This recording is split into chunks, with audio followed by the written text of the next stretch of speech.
Buenas noches. Buenas noches. Buenas noches.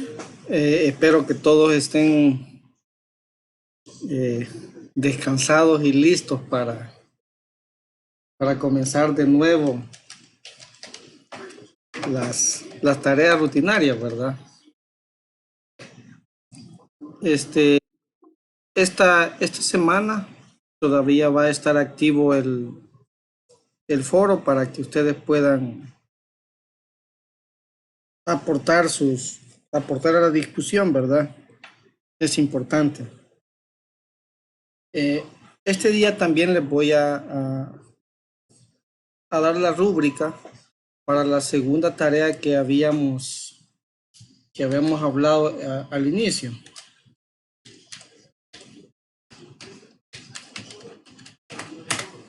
Aquí está. La, en la segunda tarea que habíamos discutido, vamos a ver, esto va aquí. Ok. Si se recuerdan de la primera diapositiva, ahí estaban la forma, cómo íbamos ahí a trabajar. Habíamos hablado de que la segunda tarea iba a ser un checklist eh, para mitigar los riesgos enumerados en el OWASP Cloud Top 10. El OWASP Cloud Top 10 es un listado subversivo, ¿verdad? Pero que también tiene eh, muchos seguidores, digamos. Entonces es con el que vamos a trabajar.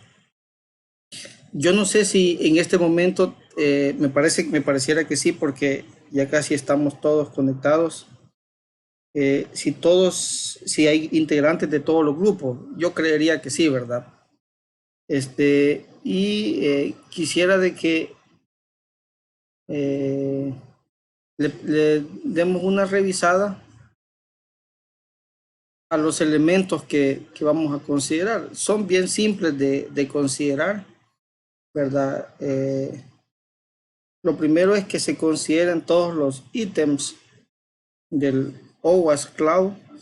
Para hacer esto, bien pueden o utilizar eh, como base el documento que que tenemos ahí en el aula, que habla sobre los controles de la ISO 27001.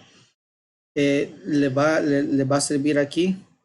Y también podemos agregar ahí, digamos, algunos elementos que ustedes consideren a partir de esta presentación que estamos haciendo, ¿verdad? Que básicamente es el cálculo del riesgo. Vamos a, a ver que lo primero es que se consideren todos los ítems, ¿verdad? Por supuesto van a ser 10.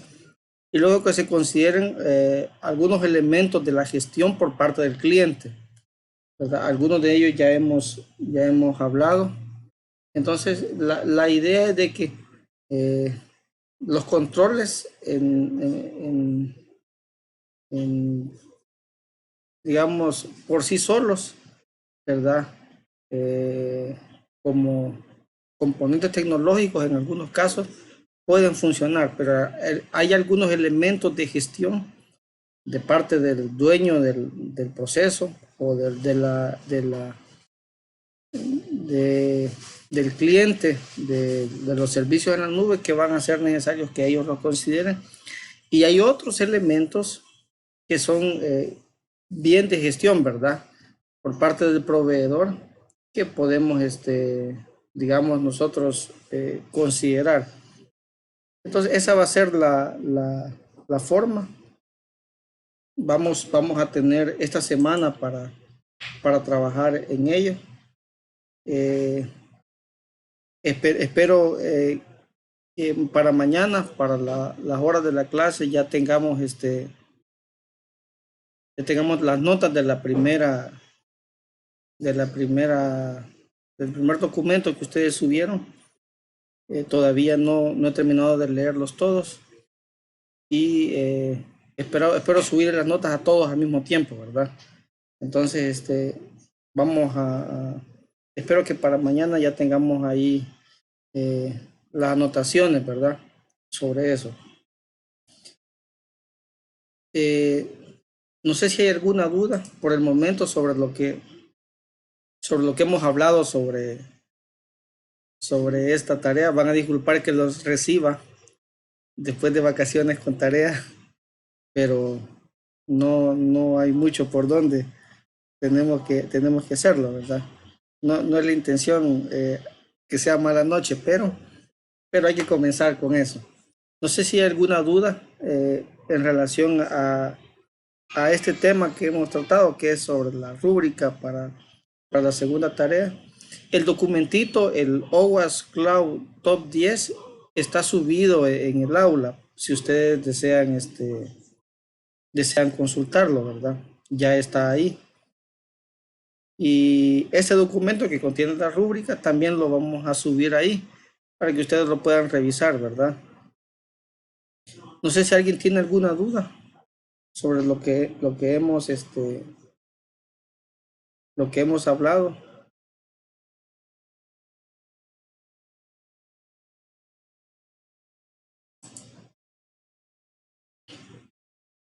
No, ¿verdad? Cari, ¿alguna? Es un documento el que se va a presentar, ¿verdad? Sí, es un documento. Sí, todos son documentos. Este es un documento también. O sea, lo subimos ahí y al aula y ahí se acaba. Sí, no hay exposición, Cari. En ese caso es en base al documento que está en el aula, es lo que vamos a considerar en base a ese checklist. Así es. Digamos, hay un conjunto de riesgos enumerados o vulnerabilidades enumeradas, ¿verdad? En el OWASP Cloud Top 10, que son, digamos, las principales amenazas que estamos enumerando ahí. Entonces nosotros consideremos, obviamente, para asegurar, son las que más vamos a considerar, ¿verdad? Entonces vamos a hacer una lista de controles seleccionados principalmente de la ISO 21, de la 27001, y luego podemos considerar algunos elementos de los que estamos revisando en este momento, ¿verdad? Algunas ideas que les puedan servir ahí en la parte de la gestión, ¿verdad? Hay algunos si ustedes leen el cuestionario, las 2 hojas de Excel que subimos para la semana pasada, allí existen elementos que les pueden, en ese cuestionario, pueden ver algunos elementos que son puramente de gestión. Entonces eso les podrían dar alguna idea a ustedes sobre qué consideraciones o qué ítem, qué elementos podemos considerar en la parte de gestión, ¿verdad? Eso sería y sería un documento el que presentaríamos. Nos iba, sí. No. Vean, lo que pasó es lo siguiente. Fíjense de que intentamos en un primer momento proponer cada uno de los riesgos, ¿verdad? Y que en conjunto los trabajáramos. Pero posteriormente a eso me puse a pensar lo siguiente, y era de que sería muy conveniente para ustedes que tuvieran, digamos, como una apreciación del riesgo y las conexiones con las vulnerabilidades y los activos afectados de todos esos riesgos, porque les puede ayudar a decidir en algún momento. O cuando ustedes identifiquen un riesgo, pueden saber, por ejemplo, tener una primera aproximación, digamos, a los activos afectados. Entonces, pensando en eso, de que sería importante ese tema para ustedes, es de que al final decidí que vamos a revisarlos todos. Esa ha sido la idea, Lacey.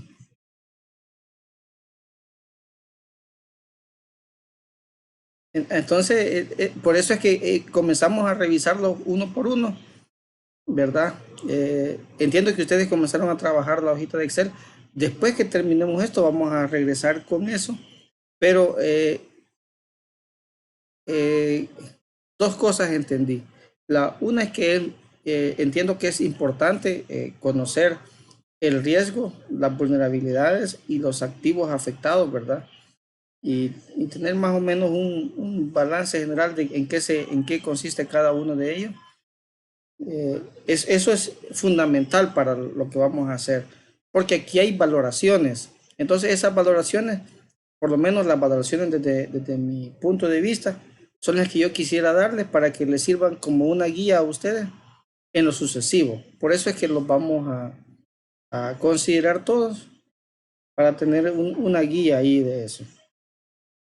En relación a la tarea, no sé si hay otra duda, alguna otra duda que tengamos. Buenas noches, Abigail.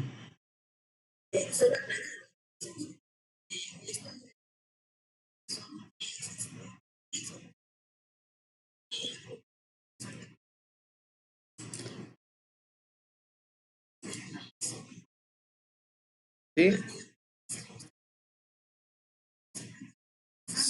Así es. Es un cuestionario y en el cuestionario uno puede ir infiriendo como ciertas acciones que son de gestión, ¿verdad? Entonces eso les puede servir para digamos, complementar los controles que ya están descritos en la 27001, ¿verdad?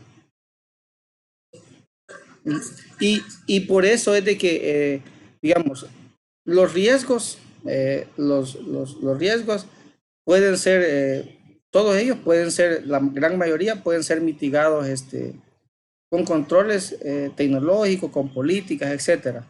Pero hay ciertas cosas, digamos, como por ejemplo el tercero, ¿verdad? Que es eh, cumplimiento legal y regulatorio, que tienen parte de gestión. Entonces me interesa de que ustedes consideren de que la seguridad no es solo un componente tecnológico, sino que mucho de esto tiene que ver con la capacidad de gestionar la seguridad. O sea, no es, digamos, agregar tecnología y más tecnología a esto. Hay muchas veces que podemos tener mucha tecnología, hacer mucha inversión en tecnología, pero por alguna razón estos componentes están o mal configurados o no están en una idea que, o digamos, armonizado de tal manera que puedan evitar todas las brechas. Entonces, lo que yo quisiera que ustedes vean, que no solo son componentes tecnológicos que vamos a ir agregando, sino que hay mucho de eso que son políticas, ¿verdad? Sobre todo para las personas en las que nosotros tenemos que por la parte gerencial, digamos, debe tomar decisiones sobre la seguridad. Entonces, básicamente es eso, ¿verdad? De que de parte del cliente hay decisiones que debe tomar y de parte del proveedor también existen decisiones que se deben de tomar. Esa es la idea general de este trabajo, ¿verdad? Ver qué controles pueden mitigar los 10 riesgos para la computación en la nube mencionados en el documentito. Y además de eso, hacer énfasis en que no solo son controles tecnológicos, sino que hay muchos controles que pasan por decisiones gerenciales que al final de cuentas son muy importantes. Y a manera de ejemplo, yo quisiera comentarles de que la parte, digamos, gerencial juega un papel relevante. No sé si ustedes se recuerdan un año en el que pasamos varios días sin saber la cantidad de votos en una elección. Eh, Alguien puede decir, ese fue un problema técnico, ese fue un problema puede que le encontremos algún resultado por ahí, ¿verdad? Encontrar cuál era el problema técnico, pero también existe un componente gerencial, es decir, la previsión, los ensayos, etcétera, que van más allá de un componente técnico, sino que van a un componente que es gerencial también. Y por eso es que en situaciones como esa no se puede, digamos, ajustar cuentas con la parte de TI nada más, sino que existen muchos componentes que son componentes de la gerencia, ¿va? De administración del tiempo, de los recursos, que hacen al final de cuentas una diferencia bien grande entre ser exitoso y no serlo. Entonces, por eso es de que quisiera que consideremos también esos elementos que son de gestión. No sé si me he podido dar a entender sobre la dinámica de este trabajo.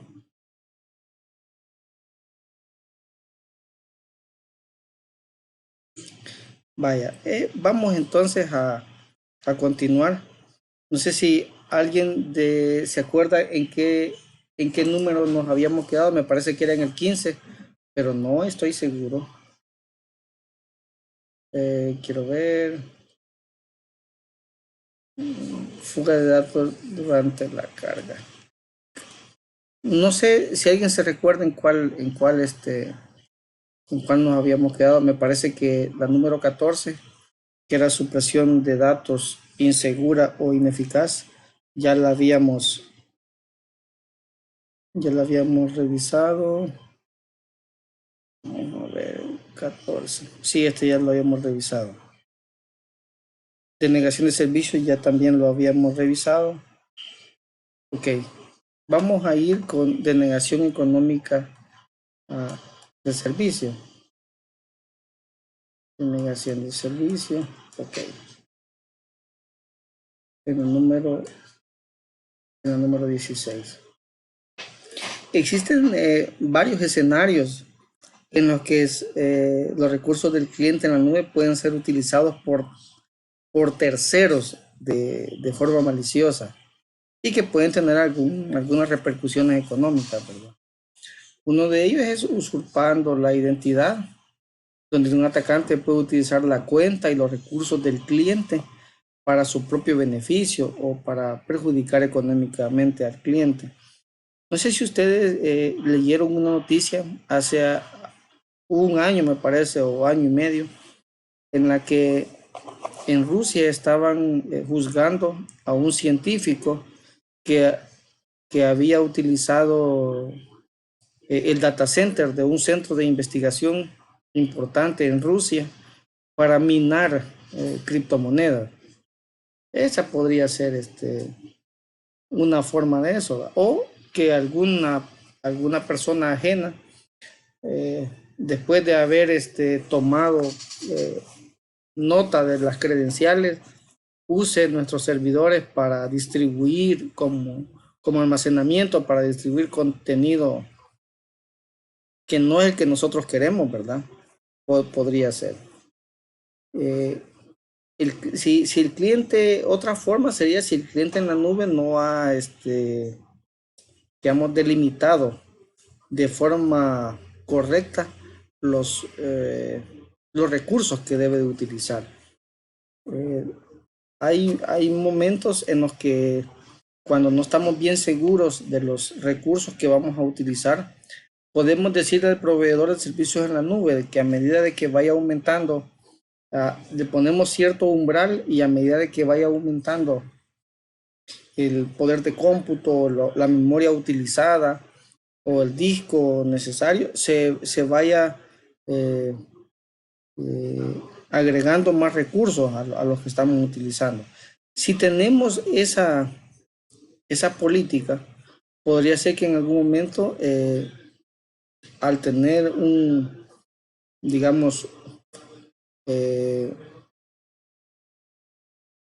algún riesgo o alguna vulnerabilidad, digamos, ya sea por las personas que utilizan la infraestructura o porque un atacante vulnere la tecnología utilizada, pueda aprovecharse de esos recursos, ¿verdad? Y cada vez vamos a tener un consumo más alto, mucho más alto de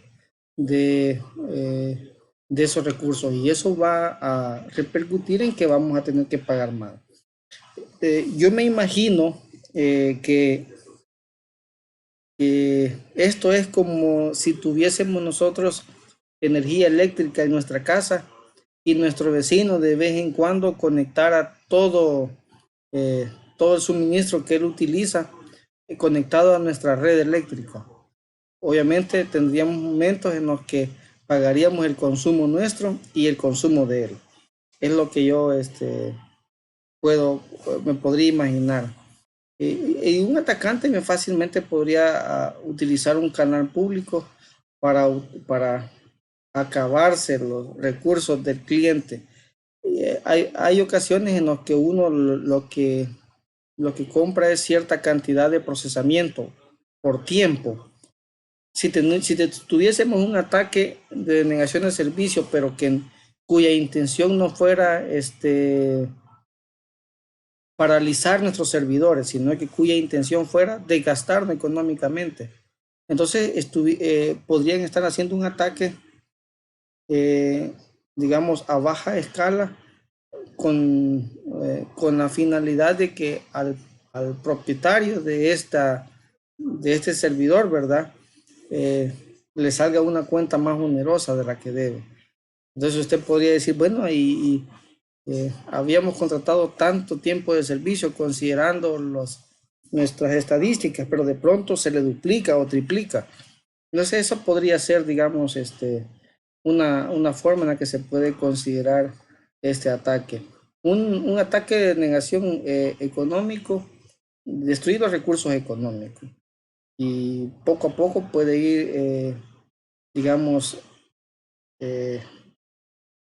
creando un desgaste, un gasto, ya no sería una inversión, un desgaste que puede impactar negativamente. Y algunos de los activos que podríamos ver afectados es el renombre de la compañía, la confianza, la prestación del servicio, es decir, puede disminuir la calidad del servicio que se presta, ¿verdad? Y si son servicios en tiempo real, pueda que ya no sean tan en tiempo real porque se están ocupando esos recursos. Y las vulnerabilidades, así como más desde el punto de vista técnico, podrían ser quizás dar de alta a otros usuarios, ¿verdad? Y que nuestra plataforma o el software o la aplicación permita dar de alta o no le damos de baja a usuario o que alguien pueda obtener las credenciales de la interfaz de gestión de nuestros recursos. Y sobre todo, aquí viene un componente, como hablábamos hace un momento, un componente que es gerencial, es decir, establecer una limitación de recursos que vamos a tomar para eso, ¿verdad? Esta política, digamos, para delimitar los recursos que vamos a utilizar, es la que en su momento se va a convertir en una configuración técnica.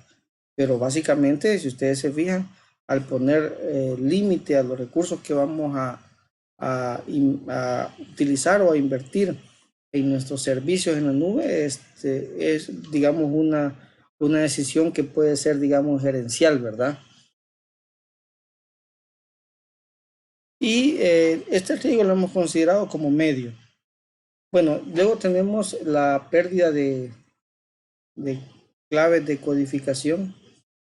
Aquí está, digamos, como la divulgación de claves secretas.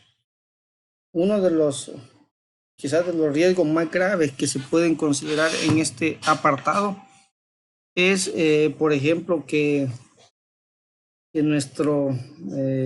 podríamos mencionar, por ejemplo, que las claves del certificado SSL, ya sea para comunicarnos o de cualquier tipo, pueda ser filtrado, ¿verdad? Eso sería digamos, una pérdida bien grande por las credenciales de codificación o de cifrado, ¿verdad? O sea, es decir, ese tipo de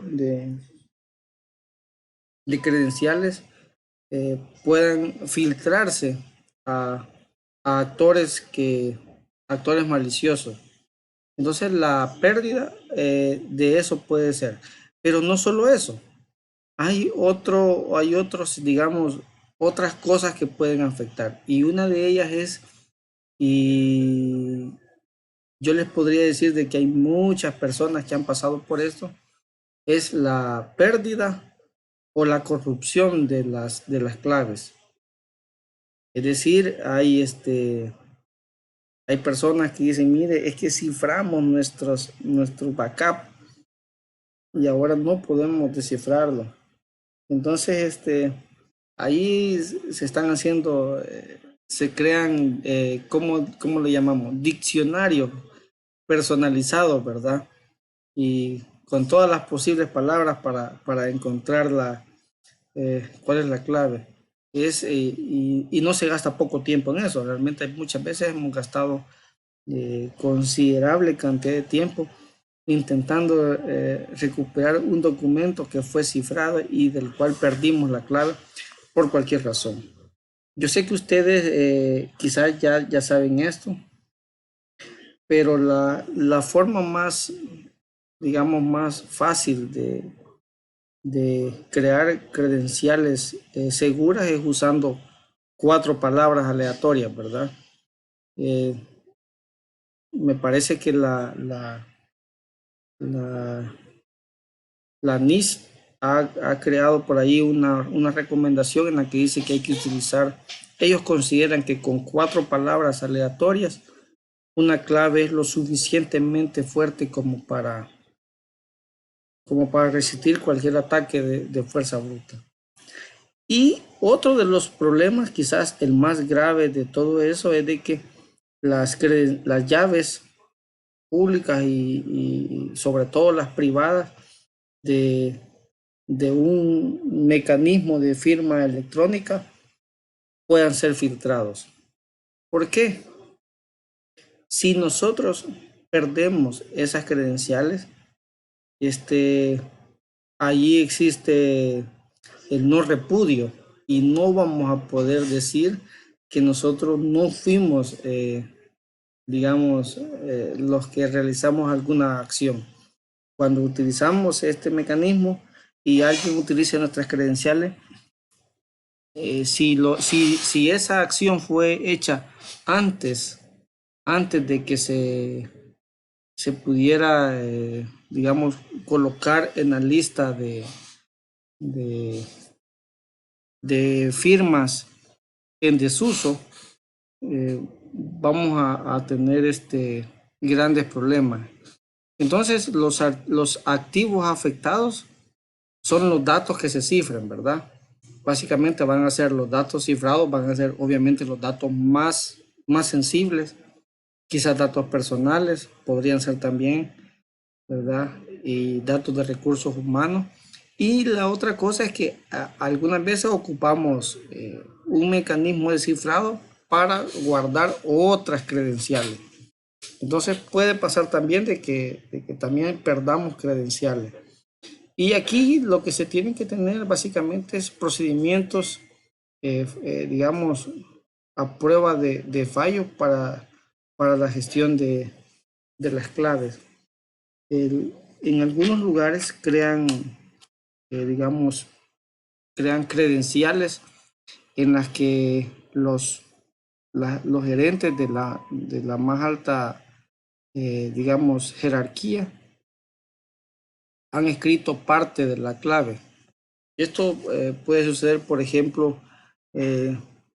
como en un consejo donde todos tienen la misma autoridad, digamos, y tienen que ponerle credenciales, o en una directiva, por ejemplo, en la que tienen que poner credenciales. Cada uno de los directivos pone parte de la credencial, luego guardan todas esas credenciales y las ponen en una caja de seguridad en un lugar, valga la redundancia, seguro, ¿verdad? Podría ser una forma de hacer esto. Entonces, es de implementar un mecanismo que responda a eso, ¿verdad? Y que evite también la filtración de dichas credenciales.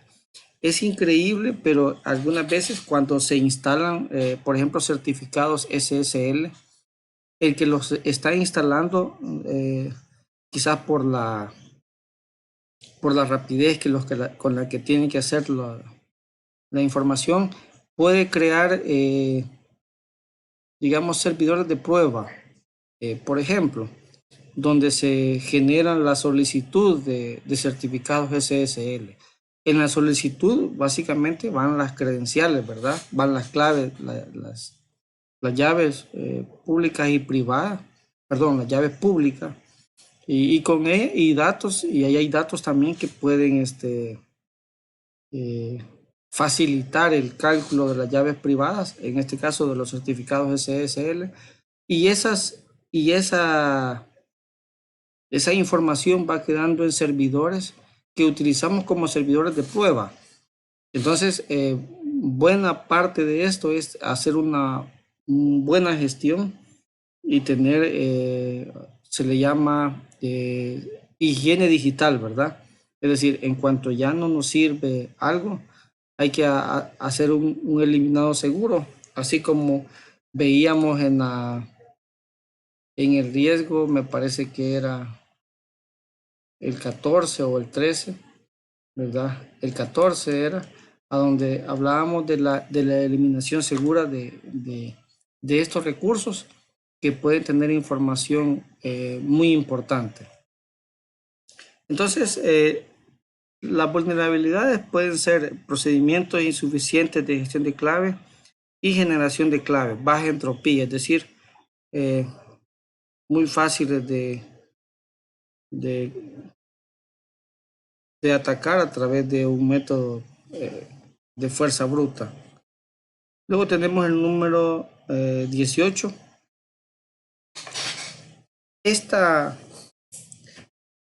Este tipo de actividades, que es el escaneo de, de puertos o de nuestros servidores, algunas veces no se pueden realizar.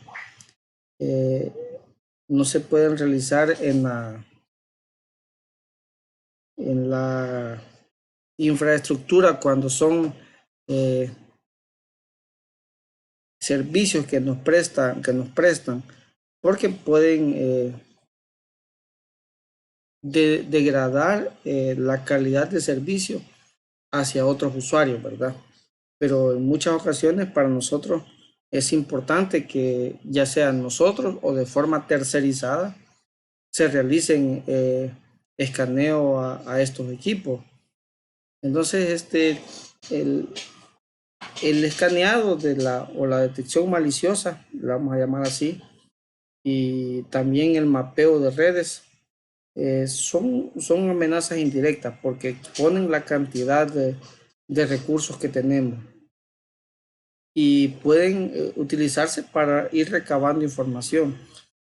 Algunas veces incluso los nombres que utilizamos en nuestros equipos contienen información, digamos, que pueden decirle al atacante que está a la disposición de ser atacado. Y hay una cosa que quisiera mencionarles, un caso. Voy a ver si dentro de mis archivos tengo la declaración de una persona que publicó un juzgado en una resolución. Y la declaración decía él así: miren, decía yo, cuando accedí al recurso, estábamos hablando que era un switch, cuando accedí al equipo, el switch me dijo: bienvenido, escriba sus credenciales para continuar. Entonces dice: no, yo pensé que me estaban invitando a ingresar.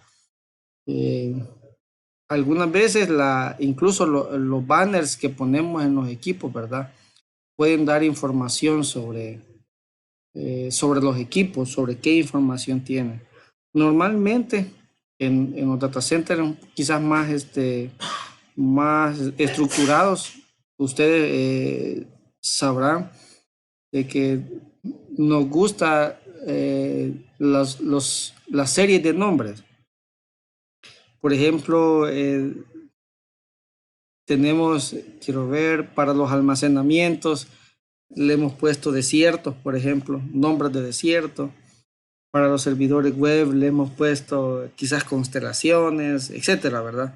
Entonces, eso no es solo un medio de facilitar la nomenclatura, sino que también es un medio para dificultar un análisis de la red.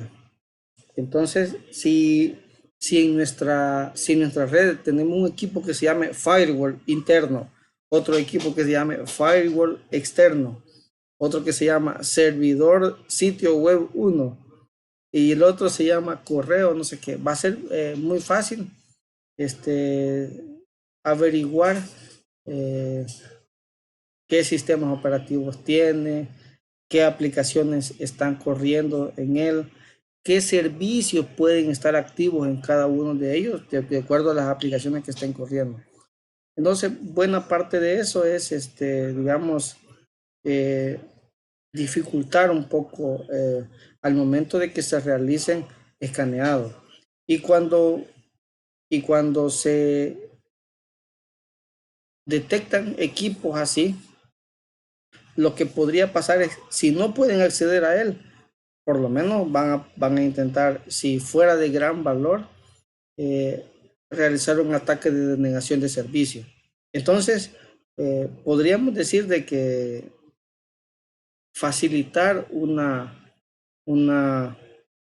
escaneo del puerto podría conllevar a detecciones o a la recolección de información por parte de agentes maliciosos.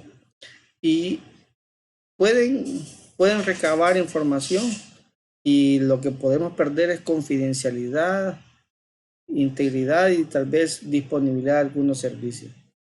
La metadata me parece que en el 2016, no estoy seguro si fue en el 2016, pero se publicó, me parece que el mismo NIST publicó un estudio sobre metadatos,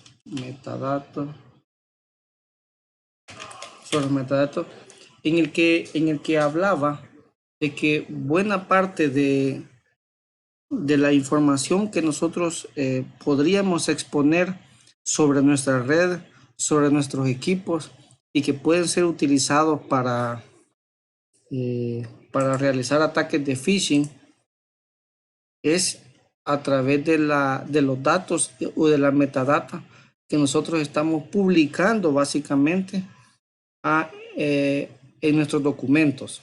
Cuando usted, digamos, convierte un documento en Word, por ejemplo, toda la metadata de la máquina con la que donde se creó ese documento o se generó ese documento, está guardada en el documento, ¿verdad?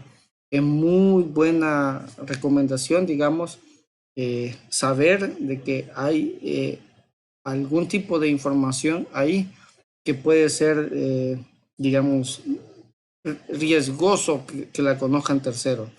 Y en este estudio que hacían, habían colectado documentos que son desclasificados, documentos que van siendo desclasificados, y ellos decían, ok, con toda esta cantidad, con estos miles de documentos que han desclasificado del sector público, solo extrayendo y procesando esos datos, nosotros podemos tener una idea general de cómo funcionan las redes de estas organizaciones por el solo hecho de conocer la metadata.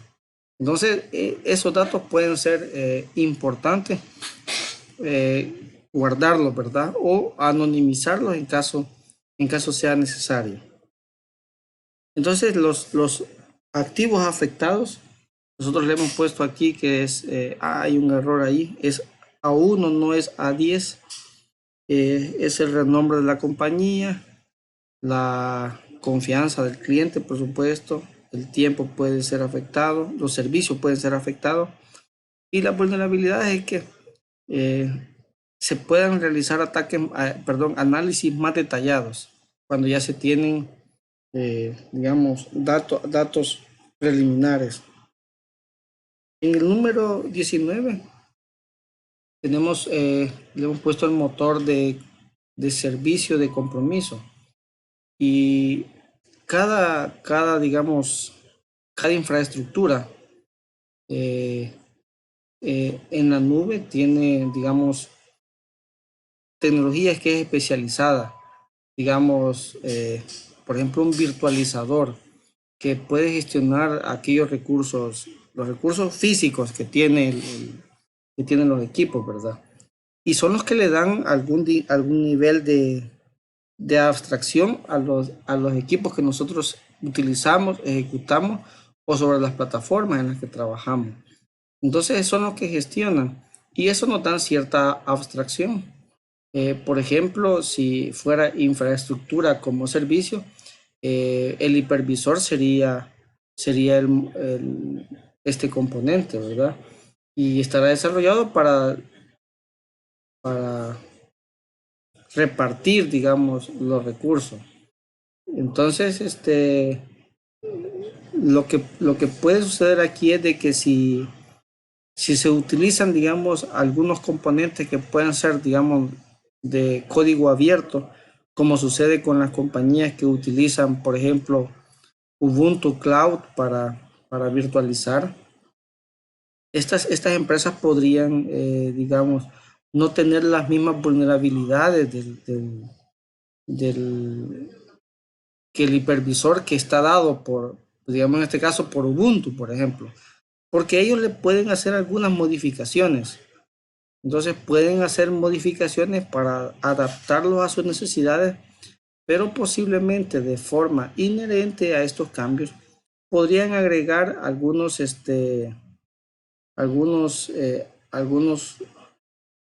riesgos, algunas vulnerabilidades que pueden afectar el funcionamiento. Y como cualquier otro componente de software, el hipervisor puede tener vulnerabilidades o puede errores que son inesperados, ¿verdad? Sufrir ataques por eso. Y eso podría hacer que algún atacante ponga en peligro el motor del hipervisor, en este caso el motor de servicio, accediendo a él sin autorización, o tal vez o a las aplicaciones, si fuera software como servicio, a través de las API. Un acceso no autorizado al motor de servicio puede servir para saltar ese encapsulamiento que puede tener cada uno de los servidores, que es como salirse de la jaula, ¿verdad? Jailbreak, y acceder a los datos contenidos por el hipervisor completo o por la plataforma completa. Hace poco, estoy hablando que no es cuestión de años, sino que cuestión de meses, estábamos haciendo un análisis eh, de una plataforma de monitoreo de GPS. No le puedo decir el nombre porque todos van a querer hacer lo mismo, pero hay una plataforma de monitoreo de GPS comercial que la idea era poder agregar un equipo, un GPS que estaba en un proveedor, darlo de baja en ese proveedor y luego agregarlo a otro proveedor. Esa era toda la finalidad. Lo que ha sucedido es de que mientras estábamos ahí traveseando, viendo cómo podíamos lograr eso, buscando todas las alternativas posibles que nos daba el componente de gestión de esto, nos dimos cuenta de que en primer lugar estaba en una plataforma de virtualización, ¿verdad? O sea, que era un servidor virtual hospedado en un proveedor de servicios en la nube. Y lo segundo que nos dimos cuenta era de que si lográbamos hacer cierto tipo de acciones, ya no éramos, digamos, un cliente que tenía la capacidad de agregar equipos solamente, sino que se saltaba la seguridad y éramos el administrador de todos los clientes. Entonces, ahí hay, digamos, una gestión de cookies, digamos, y de permisos que no está, digamos, bien diseñada, ¿verdad? Y lo que hace es que de ese conjunto de recursos y de opciones que le da al cliente normal, pasamos a un cliente que puede agregar GPS y luego saltamos hacia un usuario que tiene la capacidad de gestionar a, digamos, a revendedores. Entonces parece que es bien simple eso, ¿verdad? Pero hay miles de equipos ahí de todas partes del mundo y la vulnerabilidad que existe es una vulnerabilidad que alguien que sepa, digamos, aprovecharla, digamos, o que su, su nivel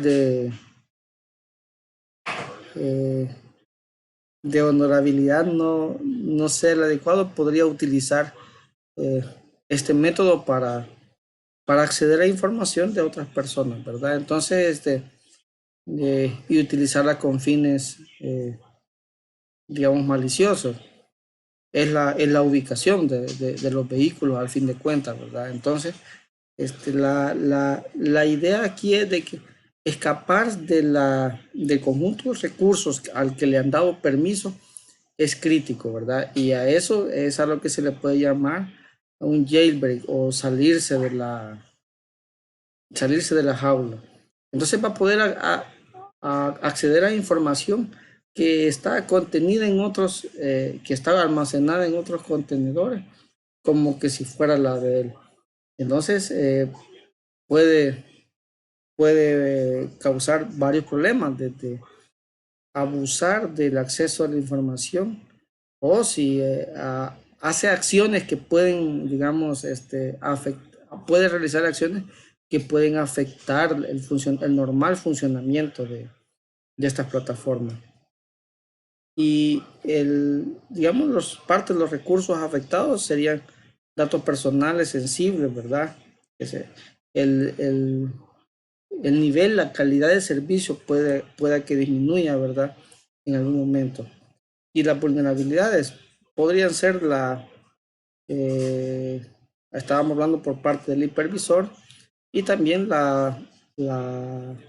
quizás la falta de un mecanismo que, que permita separar, digamos, las diferentes ejecuciones del o, el, o la, digamos, la cesión o la repartición de los recursos, en este caso de hardware.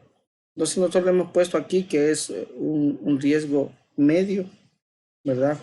Que que pueda ocurrir.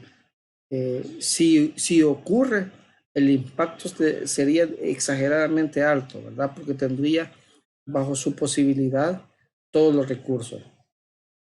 La única forma, digamos, de tener algún método de protección es que si accede al virtualizador, él podría fácilmente adjuntarse discos duros, digamos, o repositorios de otras máquinas o del data store, por ejemplo. Entonces, si estos estuvieran planos y solo estuvieran esperando a conectarlos por cualquier método, podría acceder a la información contenida en él. La única forma de evitar esto quizás sería utilizando algún método de cifrado de discos, que tendrían quizás como una dificultad adicional al momento de acceder a estos volúmenes. Como número 20, eh, estamos hablando de que los proveedores en la nube pueden, digamos, hacer o escribir algunas consideraciones en sus términos de servicio o en los contratos, de tal manera de que delimiten las responsabilidades que ellos tienen, ¿verdad?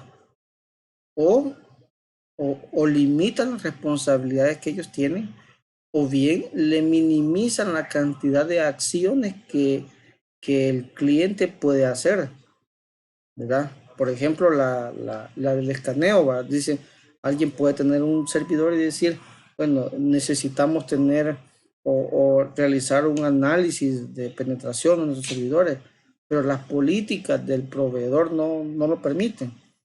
Entonces, podría ser un ejemplo de eso. Entonces, o bien ellos limitan sus responsabilidades sobre los recursos, sobre los servicios que prestan, o minimizan las acciones que los clientes pueden hacer. Y esta es una incapacidad que van a tener los clientes para asegurar de forma adecuada. Y esto puede ocasionar alguna vulnerabilidad, ¿verdad?, en la plataforma. Si el proveedor no ha tomado todas las consideraciones para crear este aislamiento. Debemos de entender todo, de que en una auditoría muchas de las partes, muchas de las observaciones que se puedan hacer, digamos, cuando se está auditando un proveedor de servicios en la nube, depende en parte de la experiencia del auditor. Entonces, ¿a qué quiero llegar con esto? A lo que quiero llegar es de que si la auditoría no fue hecha a conciencia, les voy a poner un caso y quizás voy a nombrar un par de instituciones a manera de ejemplo nada más, pero imaginémonos de que tenemos en alguna institución pública una auditoría, por ejemplo, de la Corte de Cuentas, en la parte de la tecnología de información y comunicaciones. Entonces, sabemos nosotros que en el decreto 24 de la Corte de Cuentas nos dice, miren, tienen que ser respaldos, ¿ok? Y nosotros cuando nos preguntan sobre los respaldos, nosotros les mostramos una carpeta en un almacenamiento en nuestra SAN, por ejemplo, o en la nube, donde quiera que los tengamos, y les mostramos, mira, aquí están los respaldos del día 1, 2, 3, etcétera, todos los respaldos. Y él se le queda viendo los nombres y dice, ah, ok, esos son, sí, estos son los respaldos que tenemos, ok, chequeado, cumplió con el requerimiento de tener respaldo. Si fuera un auditor quizás más, más cauteloso, quizás le pediría que hiciera una prueba para verificar si esos respaldos funcionan, ¿verdad? Porque una cosa es tener los respaldos y otra cosa muy diferente es que en el momento que lo necesitamos nos funcione. Son dos cosas bien diferentes. Entonces, algunas veces los proveedores tienen que, digamos, establecer mecanismos para, para aislar y ofrecer mejores directrices para asegurar los recursos de los clientes, ¿verdad? Y los clientes también deben ser conscientes de las responsabilidades y asumirlas, ya que si ellos no acceden, sus datos y sus recursos van a correr riesgo. En algunos casos, los clientes en la nube no han asumido correctamente que el proveedor o creen de que el proveedor es el responsable de garantizar la seguridad de los datos y que él estaba haciendo todas las acciones necesarias para asegurarlo. Y esa es una hipótesis nada más. En la práctica, el cliente de esos servicios en la nube tiene que asegurarse que se están haciendo. Y debe de haber, digamos, una forma de ponerse de acuerdo sobre qué tareas va a hacer el proveedor y cuáles van a ser las tareas por parte del cliente, ¿verdad? A fin de garantizar esta seguridad de los datos. Entonces, si no se tiene eso, ya es una mera hipótesis, creer que se están haciendo todo. Entonces, los clientes de servicios en la nube tienen que identificar cuáles son sus responsabilidades, pero sobre todo cumplir con ellas. Entonces, los proveedores del servicio en la nube se encargan de dar un servicio, le prestan servicios a muchos clientes, a cualquier de las formas en las que ellos ocupan, ya sea virtualizando o proporcionando acceso. Entonces, otra cosa que podemos ver ahí es que cada usuario va a tener sus propias necesidades de seguridad. Cada uno va a tener sus propios requisitos. Entonces, puede que para algunos cumpla completamente y por ello ellos van a decir, sí, es que tenemos, si usted es, digamos, un cliente de la banca, por ejemplo, ellos le van a decir, no, si banco tal y tal y tal son clientes nuestros. Eso nada más le van a decir, pero no le van a decir si ellos utilizan nuestros servicios para poner una página informativa o para hacer un portal de gestión de un helpdesk, por ejemplo, etcétera. No le van a decir, mire, sí, eso es lo único que han contratado con nosotros. Ellos le van a poner, le van a decir, estos clientes, estos bancos son nuestros clientes. Si es una institución gubernamental, igual van a decir, mire, el ministerio tal son nuestros clientes. Pero algunas veces no es lo mismo ser los clientes que tener los datos que se consideran sensibles en esa organización. Entonces, eso puede parecer, digamos, como hasta cierto punto, como que si están cumpliendo con todos los requisitos, y puede ser, digamos, una falsa sensación de seguridad cuando, cuando en realidad no lo es. Y porque para diferentes tipos de clientes, aunque sea el banco, pero si es un cliente para hospedar un sitio web nada más informativo, obviamente sus requisitos de seguridad van a ser bien diferentes que otra institución que quiera poner en la nube, por ejemplo, su repositorio documental de datos. Va a ser bien diferente. Si, por ejemplo, en la parte de gestión, hubiese un cliente que quiere gestionar sus servidores, digamos, Linux, a través de SSH, y dice, no, aquí vamos a ocupar SSH para administrar y ese va a ser nuestro mecanismo principal. Ok, ese permiso, el proveedor le va a tener que dar permiso de SSH porque él así lo quiere gestionar. Entonces, pero hay otro en la misma infraestructura que quiere acceder a través de HTTPS, por ejemplo. Buenas noches, mi coronel. Los quiere gestionar a través de HTTPS. Entonces, y tal vez la parte de gestión de la infraestructura, a través de la gestión se accede quizás a través de un pool de IPs. Entonces, ¿qué vamos a dejar activo? Los que quieren conectarse por HTTPS o por los que quieren conectarse por SSH. Entonces, ese tipo de circunstancias, digamos, hacen de que el cliente no esté del todo, digamos, dormido en este aspecto de decir, bueno, están haciendo su parte. No, tiene que meterse de lleno en ver qué factores de cumplimiento se están dando.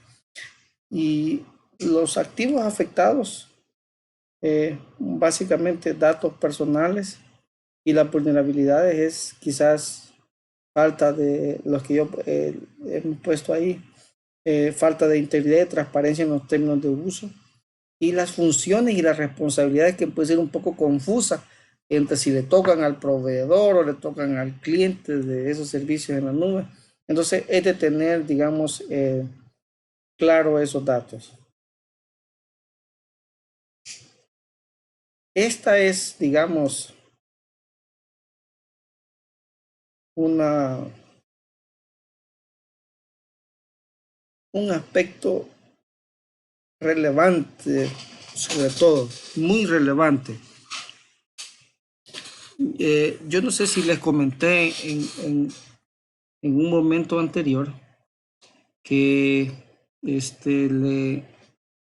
tuvimos una reunión con la gente de Azure porque queríamos saber, hacer una aproximación realmente. Y una de las dudas que les planteamos era de que qué pasaba, por ejemplo, si nuestros datos eran comprometidos, cómo respondían ellos. O sea, creando la circunstancia en la que tenemos una filtración de datos y nosotros le decimos, ok, ¿cómo me va a responder? Entonces, esta persona, no recuerdo si era un representante para Centroamérica o para El Salvador, pero era un nivel gerencial un poco alto, digamos medio para el tamaño de Microsoft. Nos dijo que lo que contemplaban los términos del contrato era que ellos nos iban a devolver el dinero que nosotros habíamos pagado por el uso del recurso. A eso se limitaba. Entonces parecía ser de que no era, digamos, lo que nosotros necesitábamos. Y la otra cosa también era lo que hablábamos en una sesión anterior. Y hablábamos en esta sesión, estábamos diciendo de que las empresas deben de cumplir con la legislación local. Es decir, si la legislación local los obliga a proporcionar información sobre los data centers, es digamos, es bien difícil que se puedan resistir a eso. En Estados Unidos, por ejemplo, hay una ley ya que obliga a todos los proveedores de servicios en la nube a tener un registro de cuál es la finalidad de cada uno de los servidores, ¿verdad? ¿Cuál es la finalidad que tiene cada cliente con esos recursos que están siendo utilizados? Entonces ya no es una cuestión. El proveedor de manera de oficio, digamos, y de manera obligatoria, tiene que llevar un registro de los usos que se le están dando a esos servidores, por ejemplo, en la nube, ¿verdad? O sea, ya no es, digamos, una idea que nosotros tengamos que puede pasar. Están obligados a eso. Y deben de proporcionar a las autoridades la información cuando sea necesario. Entonces, cuando los data centers están en otra legislación, en localizaciones donde la legislación, por supuesto, va a ser diferente a la que tenemos, por ejemplo, en el país, usted puede preguntarse, ¿qué legislación va a cumplir? ¿Será que va a cumplir con la legislación local, en este caso la legislación salvadoreña? ¿O será que va a cumplir con la legislación del lugar a donde está ubicado el data center? ¿Verdad? Entonces, esa puede ser, digamos, una forma de considerar. Si no, veamos, por ejemplo, qué sucede con las denuncias que se hacen sobre delitos que se pueden perpetrar a través de, digamos, de Facebook.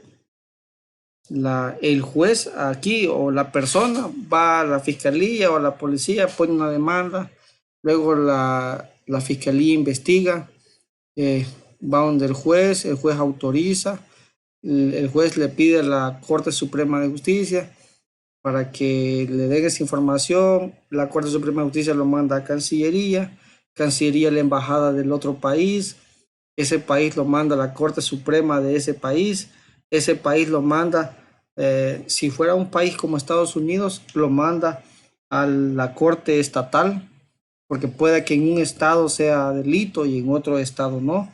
En ese estado vence y cumple las descripción general para que pueda convertirse en una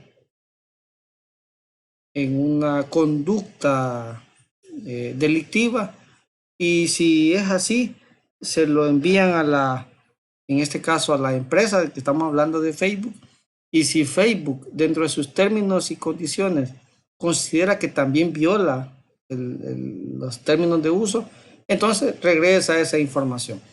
Lo mismo sucede con la información que guardamos en otro país. Es decir, allí existe reglamentación propia que debe de cumplir, aunque nosotros seamos los propietarios, aunque nosotros seamos los dueños de esa información, pero debemos de tener bien clarito de que vamos digamos, a estar bajo esa jurisdicción. Y ahí tenemos un listado de los activos afectados. Entre ellos tenemos la confianza, los datos, por supuesto, la calidad del servicio puede degradarse, ¿verdad? La otra cosa, y por la que agregué ausencia de aislamiento de recursos, es si en el mismo equipo físico existen varios servidores virtuales, porque estamos hablando de virtualización o de contenedores, por ejemplo, si se diera el caso. Entonces, lo que tendríamos es que se podría llevar o toda la información, ¿verdad?, de todo el servidor, o incluso llevarse el equipo físico y con ellos una copia de nuestra información. O sea, con el hecho de que estén investigando a un equipo que residió en algún momento en ese servidor físico o en ese pool de recursos físicos, podría ser que parte de esos recursos que van a ser sometidos al análisis e investigación sean nuestros activos, ¿verdad? Entonces, por eso es de que la ausencia de aislamiento de recursos puede ser importante. Y este riesgo, digamos, no es un riesgo que lo podemos ver allá en el horizonte, lejísimo, sino que la legislación va cambiando en todos los países, y así como se van protegiendo los datos personales, algunos países también van intentando tener acceso a información de empresas, de personas, etcétera, de otros países. Recordemos de que esta información puede devenir, digamos, en hegemonía de cualquier tipo, económica, por ejemplo, podría ser, si la información que está ahí les da algún tipo de ventaja. En la 22 es, digamos,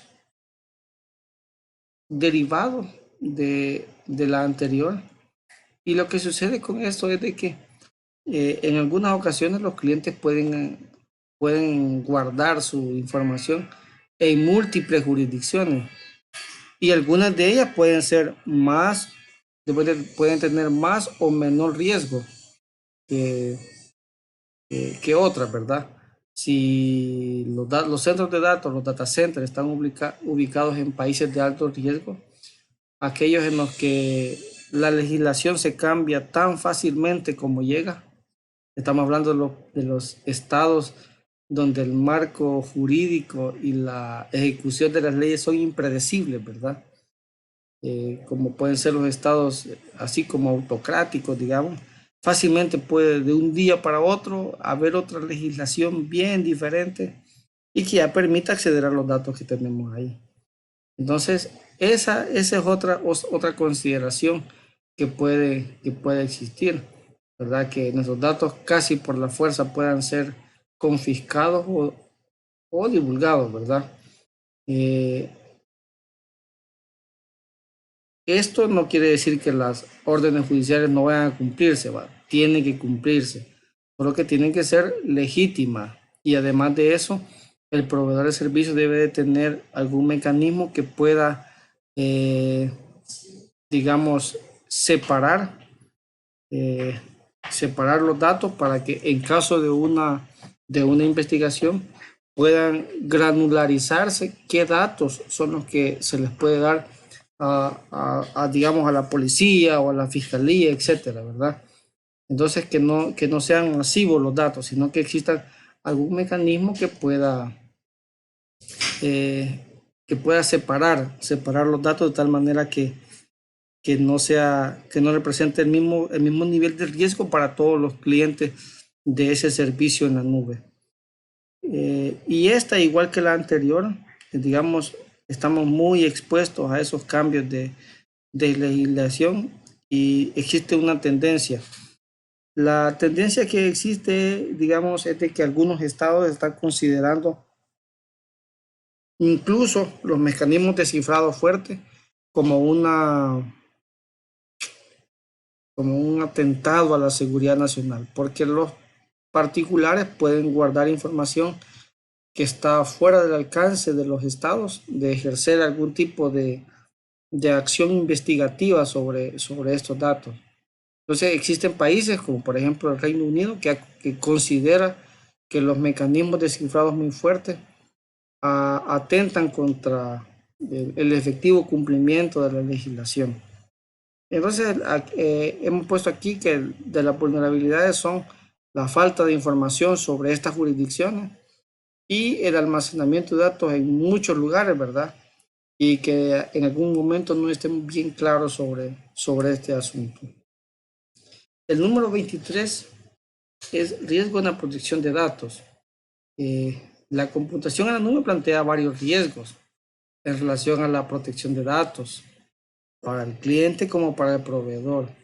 En algunos casos puede ser difícil para el cliente en la nube controlar sus datos para comprobar de manera correcta cuál es el procesamiento que lleva a cabo el proveedor de los servicios en la nube. Y por lo tanto, no puede estar seguro de que los datos se gestionan conforme a la ley o conforme a lo que se ha establecido en términos de contrato. Hay que tener claro que el cliente de la nube es el principal responsable del procesamiento de los datos. Incluso cuando el procesamiento lo realiza el proveedor, el responsable siempre es el cliente. O sea, si una empresa, una ferretería en línea, una farmacia en línea, etcétera, tiene sus servicios en la nube, ellos son los responsables de la protección de los datos. No Amazon, no Google, no Azure, no Alibaba, no. Cada quien, cada dueño de proceso es el responsable, ¿verdad? Y esto puede dar lugar a sanciones, ¿verdad? Civiles, y hay países que pueden incluso tener sanciones penales para esto. Este problema, digamos, aumenta cuando se transfieren datos entre redes de nube, ¿verdad? O lo que le llamamos nube federada, es decir, tenemos datos entre diferentes tipos de nubes de diferentes proveedores. Y algunas veces no sabemos si todos cumplen el mismo nivel de certificación. O pueden producirse infracciones porque algunos de esos proveedores no cumplen, ¿verdad? No cumple o no informa adecuadamente el cumplimiento. El proveedor de la nube puede recibir datos que también puede tener datos que no estén de manera legal colectados, ¿verdad? Pueden haber organizaciones que pueden colectar información sin la debida autorización o, por ejemplo, la piratería, ¿verdad? O realizar bases de datos personales enriquecidas. Es decir, tenemos un nombre, una lista de personas, imaginémonos todos los salvadoreños, pero después de eso hacemos un análisis en fuentes abiertas, en Ocino, lo que sea, y a cada uno de esos nombres le vamos agregando fotografías, le vamos agregando correos, números de teléfono, familiares, lugares de trabajo, ubicaciones recientes, etcétera. Y al final tenemos una base de datos enriquecida que estamos hablando de otro tipo de información, ¿verdad? Que puede ser, digamos, de alto impacto para las personas. Ahora, los problemas relativos al licenciamiento. Por supuesto, hay que tener, este es un tema de cumplimiento, ¿verdad? Y algunas veces en la nube no sabemos si ese Microsoft Windows Server Data Center en el que estamos ejecutando nuestros servicios tiene licenciamiento. No podemos quizás comprobarlo, ¿verdad? O no sabemos si esa instancia de SQL Server está, ha sido licenciada correctamente. Aunque nosotros paguemos eso, ¿verdad? Cuando prestamos los servicios. Entonces, podría ser también de que ocupemos aplicaciones que son propias, ¿verdad? Propiedad intelectual del proveedor. Entonces, esas son, digamos, cosas que debemos de considerar. Bueno, a continuación vienen algunos riesgos que ya no son, digamos, muy específicos de la computación en la nube, pero que sí fuera bueno considerar. Y la primera que consideramos de esa es quizás uno de los mayores riesgos, que hay veces existen configuraciones deficientes en las plataformas, en los servicios, y que afectan a miles de usuarios, ¿verdad? Así como vimos ya en algunos de los casos, ¿verdad? Que una vulnerabilidad en un software afectó a muchos clientes. Entonces, este tipo, las brechas se pueden deber a configuración deficiente o a vulnerabilidades inherentes en la programación del sistema o de la aplicación, ¿verdad? O del sistema operativo. No se aíslan correctamente los recursos o se ocupa componentes de software que no ha sido correctamente verificado, ¿verdad? Sobre todo las APIs. Luego tenemos, digamos, gestión de la red. Cuando hablamos de gestión de la red, estamos hablando, digamos, los recursos en algún momento pueden ser, digamos, exigidos más de lo que para lo que están capacitados, ¿verdad? Obviamente esto no va a pasar con proveedores que son muy robustos, como los que mencionábamos hace un momento. Sin embargo, si tenemos proveedores, digamos, locales, podría ser que ese sea un problema, ¿verdad? Parte de la gestión de los recursos de red. O otra quizás que requiere quizás un poco más de habilidad técnica es la modificación del tráfico de red, ¿verdad? Esto podría ser en algunos casos es necesario, por ejemplo, cuando se está trabajando detrás de un firewall que hace un análisis profundo de datos, ¿verdad? Sobre todo cuando se ocupa de manera interna, jamás debería ser ocupado de manera externa. ¿A qué me refiero? Los firewalls, bueno, ya no son firewalls, ¿verdad? Sino que son Next Generation Firewall, le llaman, o UTM, ¿verdad? Estos equipos, cuando se navega en un sitio en el que este sitio nos da certificados SSL, el equipo, el firewall, el UTM o el Next Generation Firewall, como quiera que le llamemos, hace una consulta a este sitio con él, utilizando en este caso el certificado público de la entidad certificadora con la que se aseguró y se hizo SSL el tráfico. Ellos vienen, lo descifran le hacen un análisis de vulnerabilidades y luego vuelven a cifrar el tráfico. Como ya no pueden utilizar el certificado original, ellos ocupan su propio certificado, cifran esos datos y se lo mandan al cliente, en este caso a las computadoras, a los endpoints. Estas computadoras deben de utilizar ya no el certificado propio en este caso del proveedor de la página web, sino del proveedor del software y lo instalan. Pero si ustedes han configurado un equipo de eso, fácilmente podríamos descargar las llaves públicas y privadas y poder verificar el tráfico. Es más, los firewalls traen por ahí un puertecito donde que se puede utilizar para, les aseguro que si ustedes tienen un firewall, 90% de certeza de que ese firewall tiene una función para guardar todo el tráfico. Tiene un puertecito donde le permite a usted guardar todo el tráfico.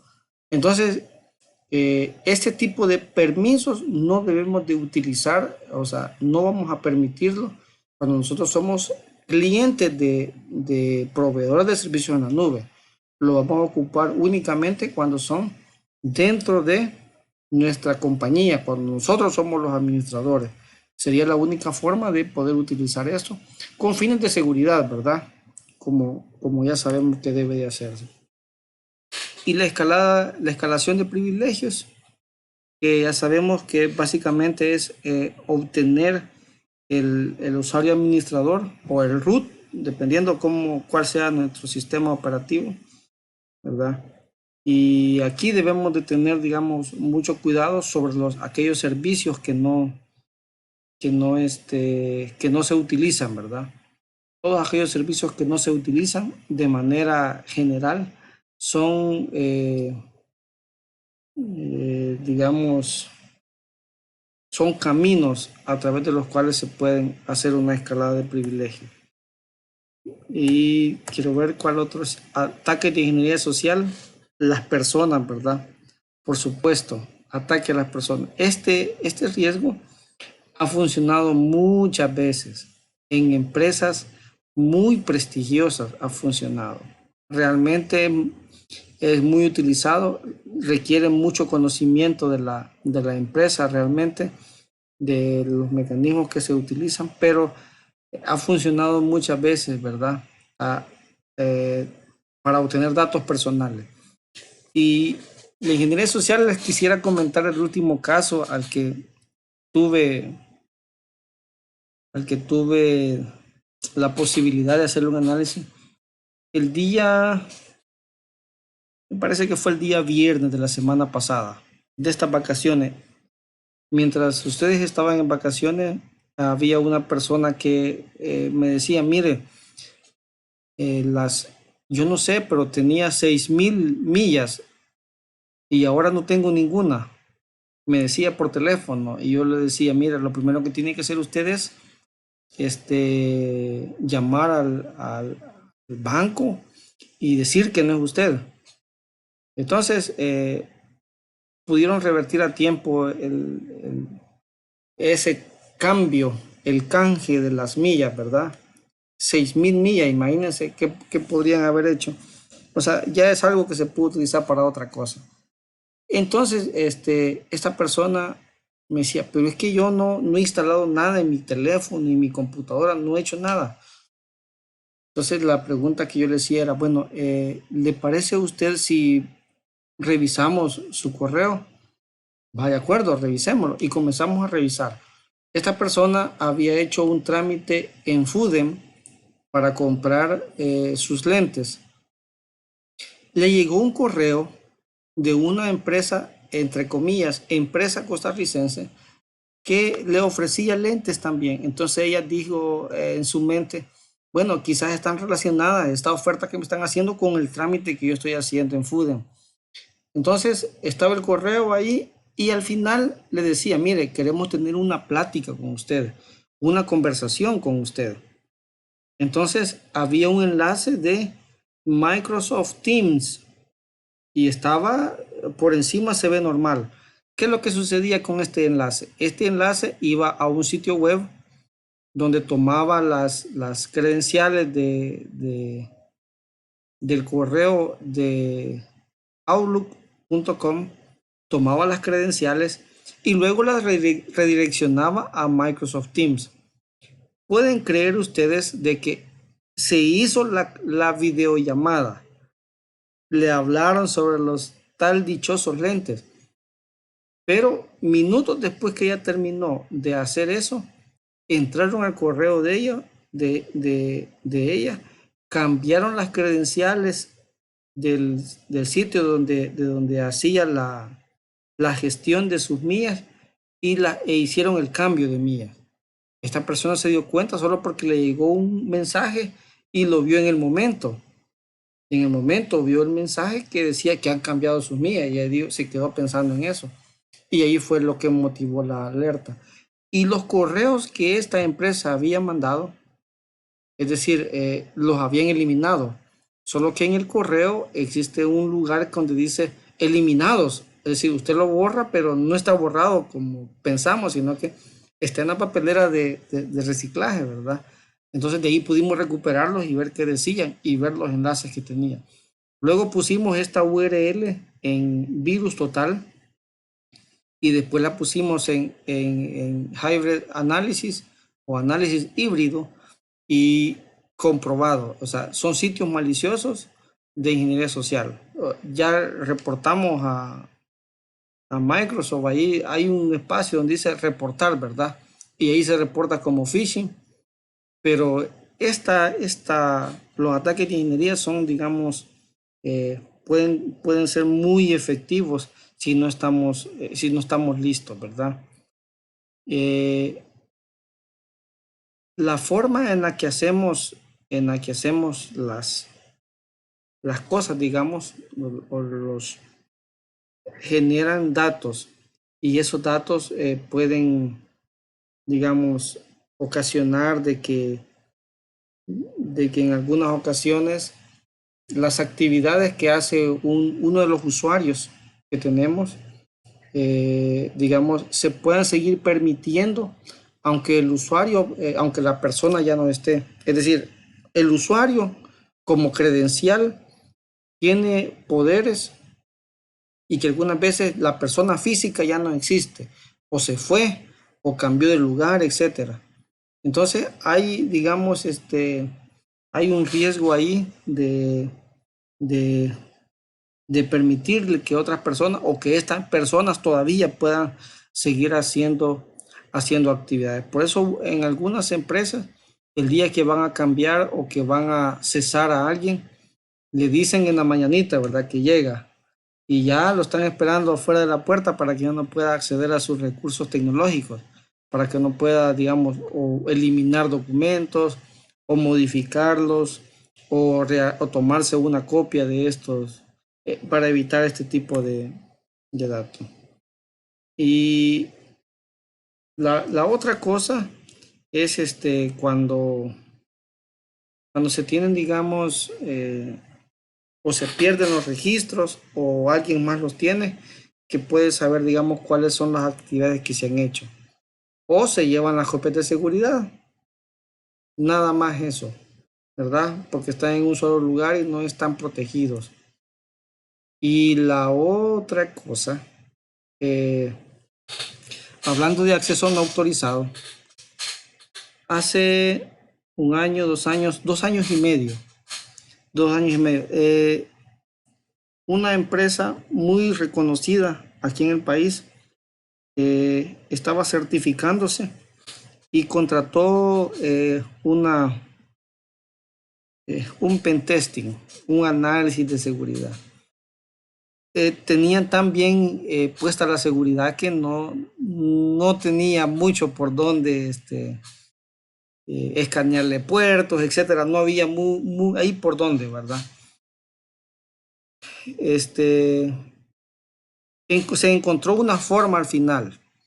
La forma que se encontró estaba un poco, le diré, quizás no era la mejor, pero para estos fines quisiera comentárselas. ¿Cuál es la que se utilizó al final? Como conocíamos el nombre del gerente, entonces le llevamos a una persona que fue a buscar al gerente, que iba con una caja que parecía muy pesada, ¿verdad? Entonces, cuando es una señorita, obviamente van a existir muchos caballeros que se le ofrezcan para abrir las puertas. Entonces, para ingresar a las instalaciones se ocupó ese método, es decir, que van sin poder utilizar las manos, entonces alguien tiene que abrir las puertas para ingresar.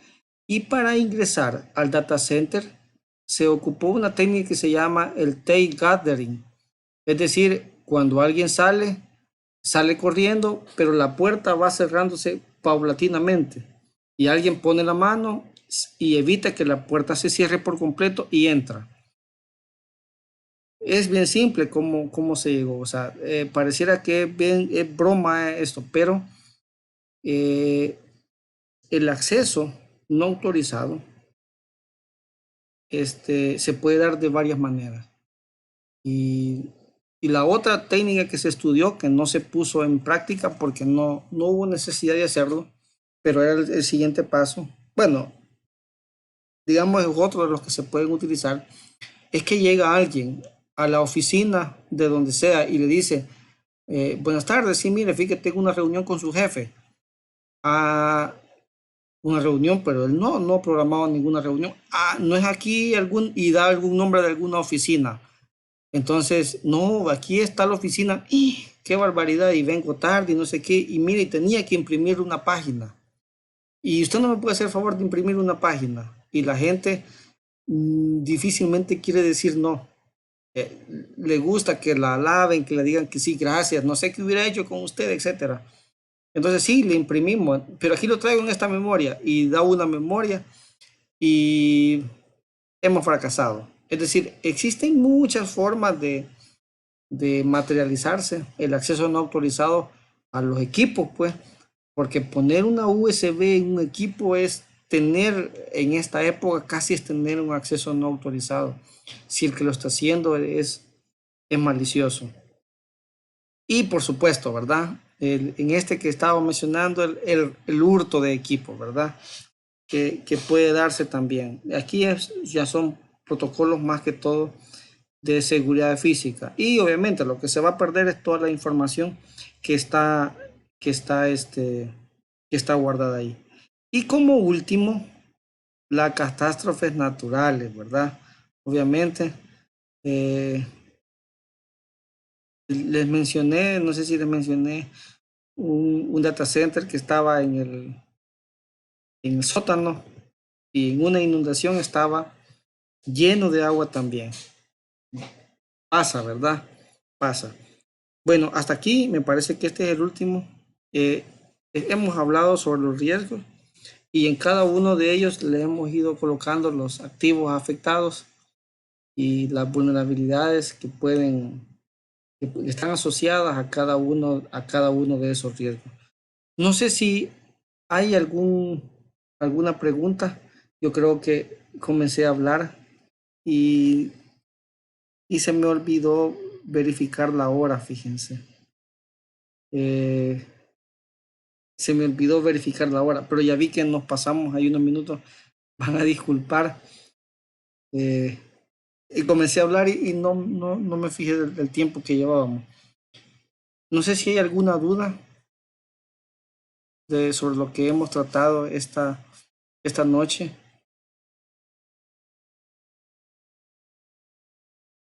Bueno, si no hay duda, gracias, Cari. Si no hay duda, eh, nos vemos mañana, primero Dios, ¿verdad? Y ojalá estén con esa misma energía que vinieron ahora, ¿verdad? Realmente se conectaron bien rápido este día. Yo dije, se van a tardar un par de minutos, pero no. En cuestión de 5 minutos estaban todos conectados, realmente. O sea, yo creo que ya les hacía falta estudiar, fíjense. pero este día, este día tenemos ahí ya alguna tarea, ¿verdad? Comencemos a darle. Esta tarea siempre le vamos a poner ahí la fecha límite para el domingo a medianoche, ¿les parece? Así, así como la vez anterior. Obviamente le pusimos ahí un par de horas porque siempre hay alguien que tiene algún contratiempo, ¿verdad? Pero como mínimo sería el domingo a medianoche. O sea, ahí si ya le ponemos un par de horas más, aprovechenla ustedes si pueden, ¿verdad? Pero lo conveniente es que estuvieran listos para el final de la semana. Y nos iba a decir algo, Cari. No, para no perder la costumbre, los domingos. Exactamente. Así es de que si tienen alguna duda, ahí está WhatsApp, ¿verdad? Donde podemos discutir alguna duda o mañana la discutimos, pues, ¿verdad? Así es de que de mi parte es todo. Buenas noches para